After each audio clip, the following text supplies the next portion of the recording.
What's up, horror lovers? You ever wonder what it feels like to lock eyes with something that shouldn't exist? Not just creepy shadows or weird creaks in an old house, but the kind of thing that stares back with hatred so intense it could stop your heart? Tonight's story is all about that. We're diving headfirst into the childhood of someone who wasn't just haunted, they were chosen. Born inside a Victorian house with a name, a legacy, and something lurking. This tale isn't about ghosts that knock or spirits that whisper. No, this one's about something darker, something that never left. Our story begins in central Washington state, inside the towering bones of an ancient house, once owned by Mary and John Chowdy. Imagine being a baby, rocked in your mother's arms while she danced aloud, calming music, because she couldn't stand the silence. That's how deep the house's grip went. From the outside, the place looked like something from a postcard, but on the inside, it breathed cold and watched. The house grew quiet, waiting, but it wasn't peace. It was patience. Then it started. Fruit rolling off tables, with no breeze. Lights flickering as if warning of something deeper, hiding in the wires. Footsteps upstairs when no one was home. Sounds innocent, right? But like any true haunting, the trickle turned into a storm. And just as suddenly as it began, it all stopped. No more sounds. No more flickering. The calm before the scream. And that's exactly what it became on one ordinary night, when a mother turned to see her child pointing past her, whispering a single word. Man. There was no man. At least, not one that should have been there. Footsteps echoed down the empty hallway, and every door was still locked. The cops swept through the place and found nothing, because whatever was there didn't need a key. After that, the real horror settled in. Night terrors, freezing rooms, and a mysterious little boy who visited at night, carrying a teddy bear. He wasn't a dream. He wasn't a ghost. He was a warning, one only a child could see, and the adults dismissed as imagination. At 4 years old, our narrator's world tilted into full-blown dread. He begged his mom not to leave him alone. His family, trying everything to help, introduced psychological treatments to battle his fears. But fear wasn't the issue. It was survival.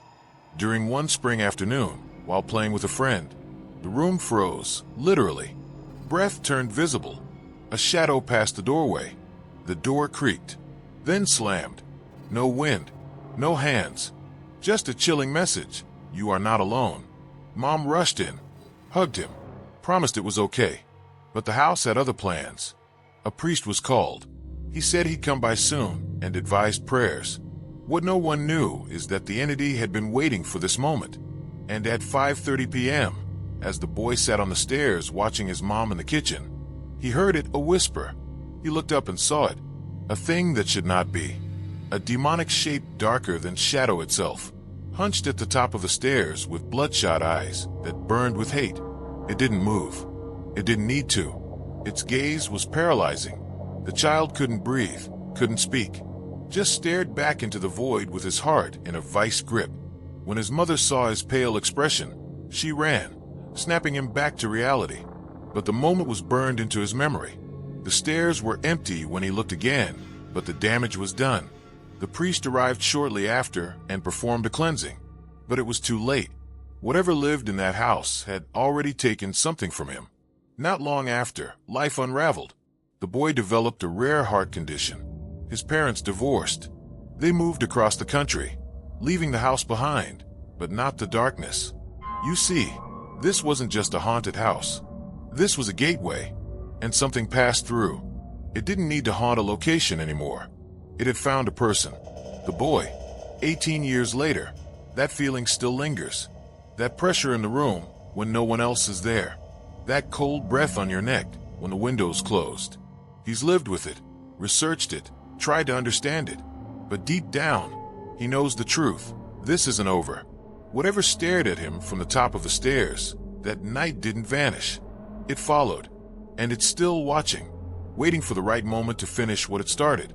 So next time you're alone in a quiet room, and the temperature drops, don't dismiss it. Don't pretend you're safe, just because you lock the doors. Because sometimes, the thing that haunts us isn't trapped in a house. Sometimes, the house was just the beginning.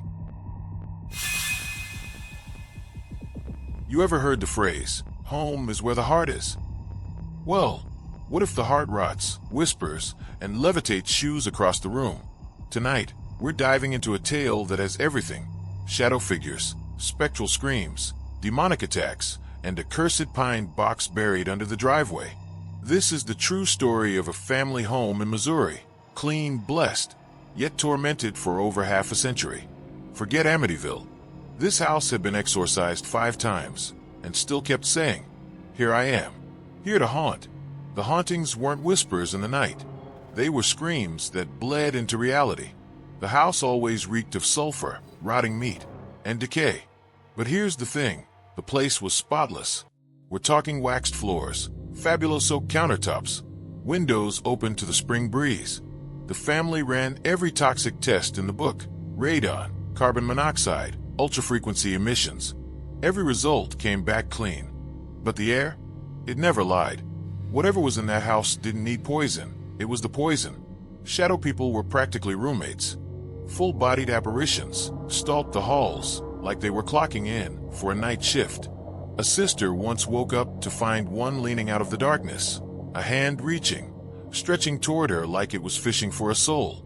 Another night, every cabinet in the kitchen opened by themselves. No draft, no wind, just invisible intent. Footsteps thundered up the stairs. Doorknobs twisted violently. Objects moved on their own. The family stopped wondering if something was there. They only wondered what it wanted. The paranormal didn't discriminate. It whispered their names, hissed from corners, and levitated shoes across rooms. One sibling found his pillow standing upright like a gravestone. Another watched the bedroom door swing open and slam shut, as if daring anyone to enter. A devout Catholic brother kept his room like a chapel, crucifixes on every wall. And oddly, he suffered the least. Guess even evil has boundaries. But when someone brings out a Ouija board, those boundaries get blurred and broken. The house had been blessed, but its roots ran deeper than holy water. Built in post-war Missouri on land that once held old farms and forests, the property carried ancient scars. One day, during repairs, the grandfather unearthed something from beneath the driveway: a child's pine coffin, a literal box of death hidden beneath the family carport. The EPA would have torn the whole house down if they found out, so they kept it secret. But secrets rot, and the child's ghost never stayed buried. And then there were the UFOs. Yeah, you heard that right. Floating lights. Cloaked triangular craft hovering just above the trees. Even family videos caught strange orbs dancing above the home. Neighbors reported seeing full-bodied phantoms casually walking through the front yard, like they were heading to a shift on the railroad. The house didn't just attract the dead. It broadcasted something darker, as if it wasn't just haunted, but watched. And not just by the dead. The attacks turned personal. At age 12, the storyteller was struck by a demonic force, thoughts too vile to speak, nightmares soaked in darkness. A single meeting with a girl obsessed with the occult seemed to trigger it all. One night, at 3 a.m., the witching hour, it hit him.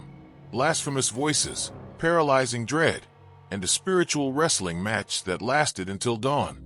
Armed with a rosary and fury, he fought back. By morning, his hair had turned white at the temples, and something inside him had changed forever. The horror didn't stop. One day, he found a face imprinted in his bedroom door. Not pareidolia, not imagination. A real, contorted face, eyes wide, mouth frozen in a scream, seared into the varnish like it had been burned by terror. No one could explain it. When they finally replaced the doors, he broke that one over his knee, just to be sure. But that face still haunts his dreams. And if that's not enough to make you sleep with the lights on, there's the EVP recordings.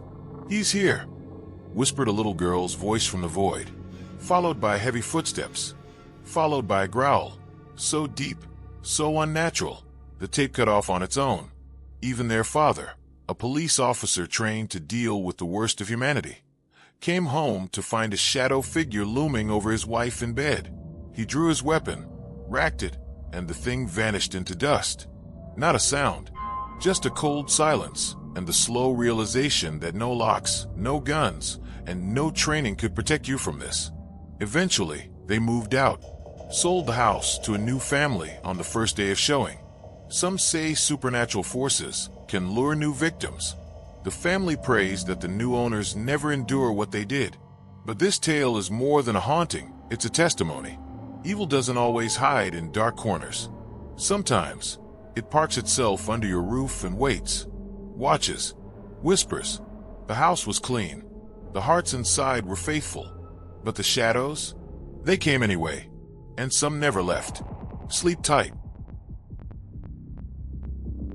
Imagine ese esconder number armario oscuro, esperando o som du SCUFIM, en cuanto os pasos de muerte se aproximam. Essa é a história real de uma sobrevivente a massacre escolar. E o que ela vive naquele jeparis coisa de filme de terror. Mas foi tudo verdade. It was supposed to be just another spring morning in Oregon. Humid, sticky, and too damn hot for such a gloomy day. Students fled the suffocating classrooms, spilling into the courtyard, desperate for a breeze. Our narrator? A freshman just killing time before a Memorial Day getaway. But that trip never happened. What started as casual banter and teen weekend plans would soon twist into a waking nightmare, drenched in blood and echoing with screams. You never forget the sound of your own heart pounding when death is close. And on that Friday, death was just around the corner. She had gym class first period. Flag football under a leaden sky. Nothing unusual. Wanting to help out, she volunteered to return the equipment upstairs.